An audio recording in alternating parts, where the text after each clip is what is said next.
김성수의 대중문화 읽기. 네, 한 주간 문화가 소식과 이슈를 알아보는 시간. 오늘도 김성수 평론가와 함께합니다. 안녕하십니까? 안녕하세요, 김성수입니다. 네, 제가 정초부터 참 이상한 질문일 수도 있는데 한번 물어보겠습니다. 혹시 남성으로서 누드 촬영을 생각해 본 적이 있나요? 젊었을 때 못해서 좀 후회가 된다는 생각을 했었습니다. 네. 그러니까 지금 와서는 뭐 그럴 생각은 없지만 좀 이렇게 마르고 잔 근육들이 잘 잡혀 있었을 때 그때 한번 찍어 놨었으면 하는 생각은 들죠. 남성 중에도 이런 생각을 하는 분이 계시네요. 네. 자, 그런데 여성 중에 누드 사진 촬영, 이건 뭐 흔히 여배우나 탤런트들이 예. 가장 아름다웠을 때, 젊을 때 자기 모습을 간직하고 싶은 욕망은 있을 것 같고요. 예. 그거 실제로 촬영한 사례도 있고, 예. 또는 한편에서는 또 비즈니스 차원에서 또 화보집을 만든 뭐 그런 경우는 봤는데, 요즘에 젊은 여성들 사이에서 이 누드 촬영 붐이 일어나고 있다고요? 그렇습니다.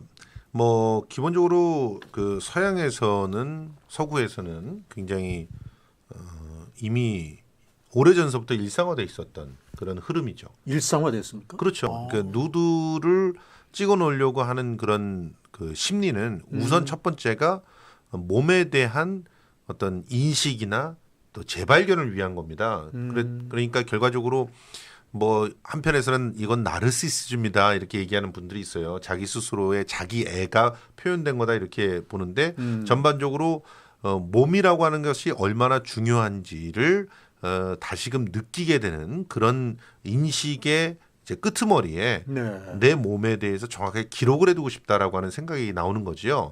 그런데 이제 이 기록을 해둔다는 게 두 가지 의미가 있거든요. 한쪽으로는 아름다움을 이제 영원히 가둬두고 싶다라고 하는 그런 인식과 또 하나는 솔직하게 나의 몸을 이제 고스란히 기억하고 싶다라고 하는 두 가지 생각인데 이제 전자로 가게 되면 이것이 자꾸 성욕의 대상으로 이렇게 사용될 수 있는 가능성들이 있고 네. 이제 후자로 가게 되면은 그런 성욕의 어떤 대상이나 그 어떤 도구가 된다기보다는 솔직한 자기 인식, 자기에 대한 변화 이런 것들로 인식될 수 있죠. 그래서 두 가지 이런 양가적인 의미가 있기 때문에 이 누드를 도전하거나 혹은 누드를 갖다 찍고 있는 사람들이 항상 오해를 많이 사고 있는 건 아닌가 그런 생각도 듭니다.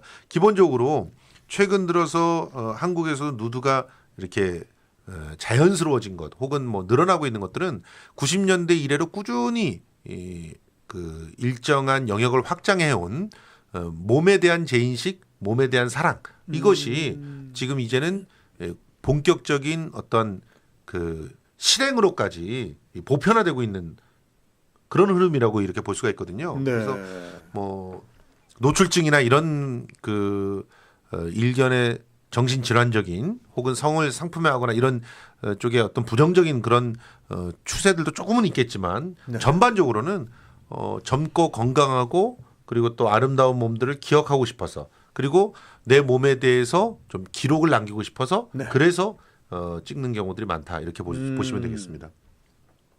자신이 가장 사랑하는 것, 어쩌면 특히 젊은 여성들에게는 자기 몸일 수도 있겠는데, 그런데 이거를 이 자신의 누드를 찍어서 본인이 보관하는 그런 차원을 넘어서 이걸 적극적으로 SNS에 이렇게 스스럼 없이 올리는 사람도 많다고 예. 해요. 이건 또 어떻게 해석해야 됩니까?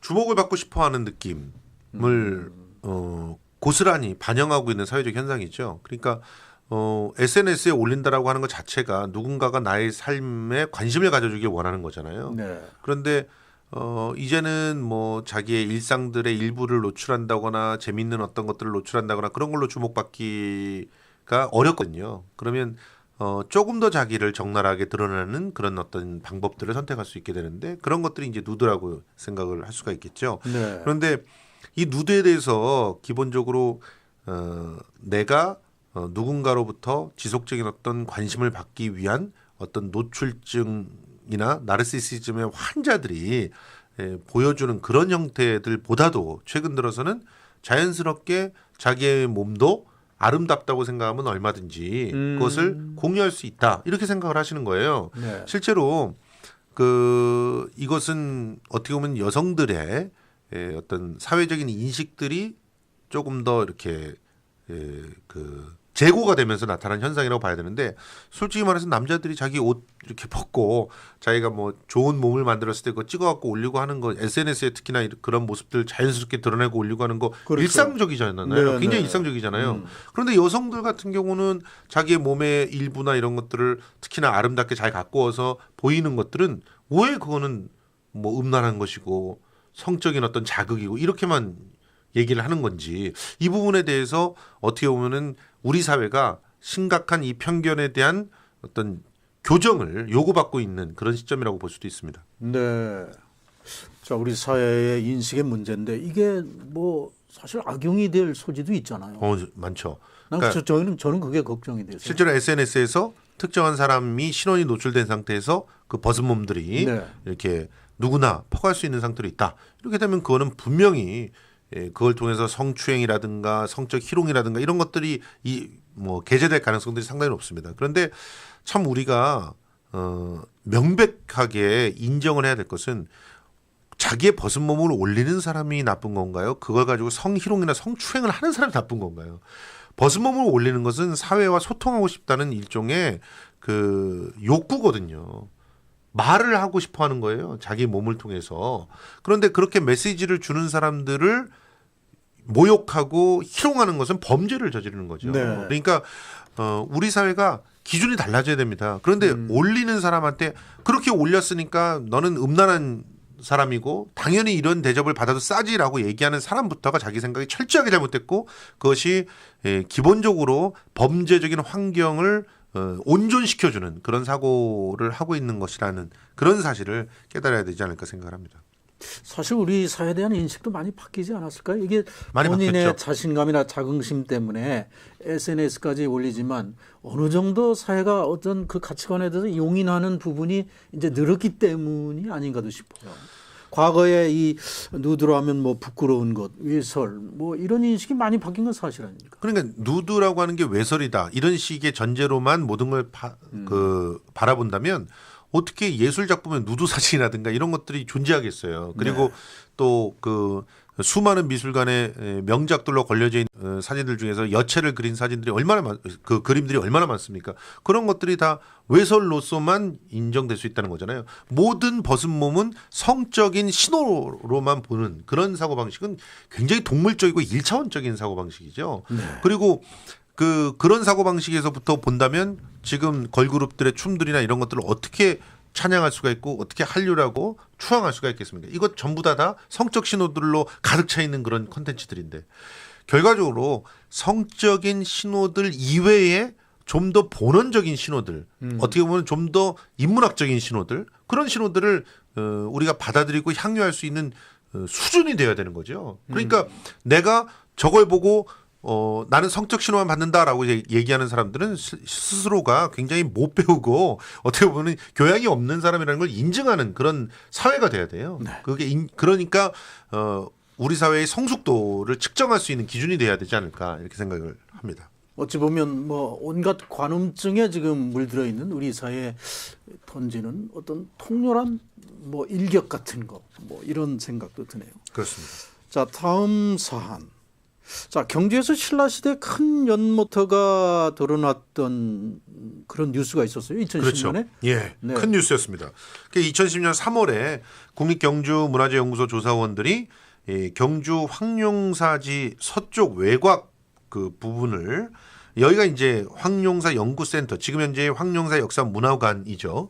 건립을 하기 위해서 이제 터를 발굴을 하다가 신라의 그 귀족의 저택 정원 일부가 나온 겁니다. 네.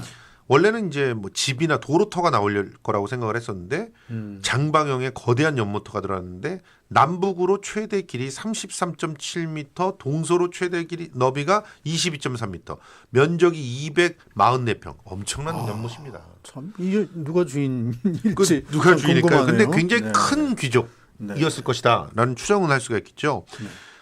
정성껏 석축을 쌓았고, 그리고 밤 자갈층으로 바닥을 고르고 배수로도 아주 성의있게 만든, 그리고 그 연못 안에 다리로 연결되는 인공 섬까지 쌓아놓은 흔적이 있어요. 그러면 진짜 정말 희귀한 사례고 잘 연구를 해서 신라 시대 때 우리가 어떤 정원 문화를 가졌는지를 네. 알 수 있는 그런 상황이고요. 연못 안에는 또 굉장히 다양한 유물들이 또 들어가 있을 가능성도 굉장히 높아요. 네. 그래서 그런 조사를 철저하게 벌여야 될 것인데 네. 그런데 문제는 여기를 대충 발굴하고 지금 다른 용도로 사용하고 있다는 게 문제인 겁니다. 다른 용도. 지금 그 이후에 건물을 세우고 있다는 것이죠? 그렇습니다. 어떤 건물을 세우고 있는 겁니까? 황룡사 역사문화관입니다. 지금 이 황룡사 역사문화관은 뭐 실제로 1999년서부터 그 인근에서 이 역사문화관을 이제 세우기 위한 터를 여러 번 준비를 했었어요. 그런데 그때마다 연모터가 나오는 거예요. 네. 그래서 굉장히 희한한 우연이다 뭐 이런 얘기들도 있었는데 결과적으로 이 신라 연모터 굉장히 중요한 그런 연구 자료일 수밖에 없고 반드시 원형 그대로 보존을 해야 될 그 연모터를 2013년서부터 이 위에다가 네. 건물을 세우고 있는 겁니다. 처음에는 이제 가건물로 세우는 것을 허락을 받고 걷어낼 것이다 이렇게 설명을 해서 허가를 받았는데 네. 2013년에 관람 편의와 건물 안정성을 내세워서 콘크리트 건물조로 바꿔서 재승인을 또 받았어요. 근데 이 재승인을 결과적으로 누가 해줬느냐는 거죠. 문화재청 아닙니까? 문화재청이 해준 거예요. 그럼 뭐 때문에 이런 걸 해준 겁니까? 문화재청은 도대체 왜 존재하는 겁니까? 이 문화재청을 정말 저는 철저하게 좀 조사를 해보고 싶어요. 여기가 문제가 되는 게 한두 개가 아니거든요. 지금. 근데 문화재청은 뭐라고 말하는데요? 지금 문화재청은요. 네. 그 신라 연모터 위에 황룡사 역사관이 2013년부터 건립되고 있다는 보도를 받고 나서 관계자 자문회의도 거쳤고 문화재위원회 심의도 거쳤고 연못의 유구가 훼손되지 않도록 위치를 변경해서 건립 중에 있는 것이고 그리고 또 발굴 조사 보고서도 이미 2012년에 언론에 배포했고 홈페이지를 통해서 일반에 공개 다 했고 그랬는데 할 만큼 다 조사를 한 거고 그러니까 문제가 없다는 그런 식인데 네. 그런데 실제로는 보면은 이런 곳에다가는 일단은 지으면 안 됩니다. 이걸 누가 허락을 해줬는지 진짜 모르겠고요. 주민들도 계속 민원을 넣고 있고요. 유적 경관을 파괴하고 건립 과정 자체도 사기에 가까운 졸속투성이다라고 국립박물관의 한 연구자도 얘기를 했고요. 이만큼 심각한 문제가 있습니다. 그러니까 전면적으로 재검토해야 되는 상황이 아닌가 생각을 합니다. 차라리 연못을 재현시키면 좋은데. 아니 그거를 다시 만들어 가지고 네. 그 문화재로서 일반한테 공개할 수 있게끔 하는 것이 훨씬 더 낫지 않겠습니까? 네. 여기에 왜 건물을 짓습니까? 그것도 보존할 가치도 없는 새 신작 건물을 짓는 이유가 도대체 뭘까요? 분명히 여기는 이 건물을 지어야지만 이득을 보는 사람들이 있기 때문 아닐까요? 결국은 그게 답이겠네요. 예. 자, 새해부터 또 안타까운 소식이 전해졌습니다. 자, 독호탁. 참 많이 알고 있는 주인공이죠. 이 독호탁을 그린 이상무 화백이 별세를 했네요. 참 젊은 나이에요. 젊다 70살이니까 젊은 거죠. 그렇죠. 아직은 네, 요즘 정정하실 시절인데 네. 돌아가셨습니다. 그런데 이 독호탁은요 정말 저한테도 굉장히 의미 있는 캐릭터예요. 네. 사실은 비둘기 합창을 보면서 권투에 열광을 했었고 그리고 9개의 빨간 모자를 보면서 야구에 빠졌던 그런 세대입니다. 저는요. 이상무 화백이 싱글로 가는 길이라는 골프 만화책을 성인들을 그렇습니다. 위해서 저는 그걸 가지고 골프를 배운 기억이 나네요. 오, 진짜 그렇네요. 네. 성인 만화에서도 아주 뚜렷한 족적들을 남겼는데 아주 선풍적이었어요. 예, 싱글로 가는 성인들에게는. 길도 있었지만 포장마차라고 하는 만화도 있었어요. 그것도 굉장히 인기 있었는데 그러니까 쉽게 말해서 70년대를 손꼽을 수 있는 만화가 네. 그건 이상무를 빼놓고는 얘기할 수가 없습니다. 사실 이상무의 독호탁이 있었기 때문에 70년대를 우리가 견딜 수 있지 않았을까 이런 얘기가 나올 수 있을 만큼 70년대 그 소년중앙에 그 연재했던 우정의 마운드 네. 또 비둘기 합창 우리 시대 가족의 얘기를 담아낸 착한 그 만화의 대표적이었고요. 네. 그리고 그 거기서 발굴된 독호탁이라고 하는 그런 캐릭터는 우리 만화사의 길이 남을 그런 캐릭터입니다. 사실 일본의 어떤 캐릭터에 비교를 해도 정말 사랑받을 수 있는 그런 캐릭터였고요. 네. 실제로 그 독고탁 시리즈 중에서 소년왕국일보에 연재됐던 다시 찾은 마운드 같은 경우는 만화 영화로 제작돼서 또 선풍적인 인기를 끌기도 했었죠. 네. 그런데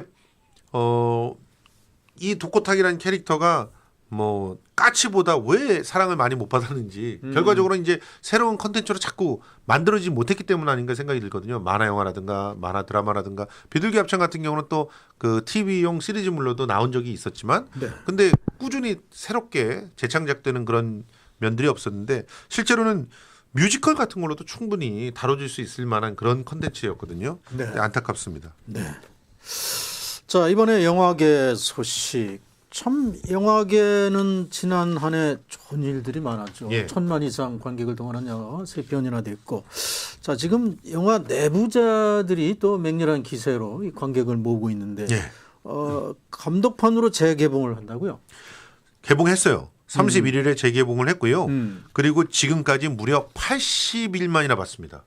저는 어제 예. 디 오리지널을 봤는데 이것이 감독판인 거는 모르고 봤네요. 이게 예. 감독판이라면서요. 그렇습니다. 정말 굉장히 긴 3시간이 넘는 영화인데 저는 한순간도 지루하다고 느끼면서 보지는 않았어요. 그만큼 그렇습니다. 예, 영화의 전개라든가 실제로 속도가 원래 있었어요. 내부자들이 2시간 10분 정도 되는 분량이었고요. 네. 지금 50분이 추가돼서 3시간짜리 영화가 탄생을 한 건데 이 감독판에는 본편에 공개되지 않았던 캐릭터들의 과거 이야기가 들어가 있고 네. 또 추가된 오프닝과 엔딩이 담겨 있습니다. 네. 그래서 먼저 본편을 보신 분들도 반드시 감독판을 봐야 된다는 입소문이 나서 네. 지금 감독판이 그 내일이면 100만 돌파할 것 같고요. 네. 그러면은 결과적으로는 감독판과 합해서 800만 이상이 되는 거고 조금 있으면 1000만을 쉽게 돌파할 것 같습니다. 그래서 네. 아마도 올해 최초의 1000만 영화가 내부자들이 될 것 같고요.